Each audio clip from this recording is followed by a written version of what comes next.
Understanding Hit the Grass in English. Hello, everyone. Welcome to our English language learning series. Today, we're diving into the phrase, hit the grass. This might sound like a strange combination of words, but in English, it's a fascinating phrase with a unique meaning. So, let's explore what it means and how you can use it in your everyday English conversations. Hit the grass is an idiomatic expression. And like many idioms, its meaning isn't immediately clear from the individual words.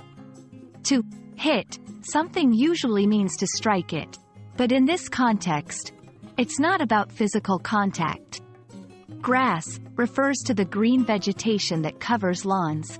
So, putting it together, hit the grass often means to lie down on the grass, usually quickly or suddenly.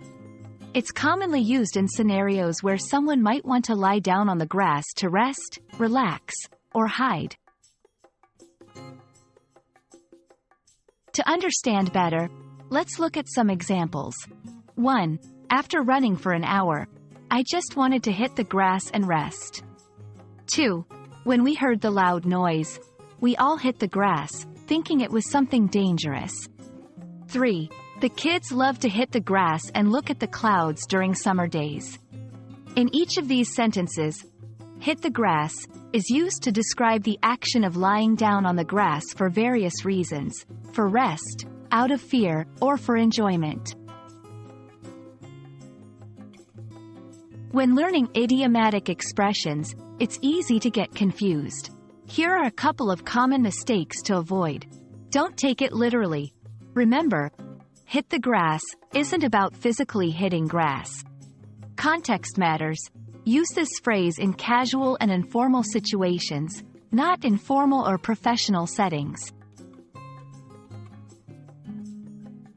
And that's a wrap on the phrase, hit the grass. I hope this explanation helps you understand and use this idiom confidently in your English conversations. Remember, learning idiomatic expressions can add a natural flair to your language skills. Thanks for watching, and see you in our next video.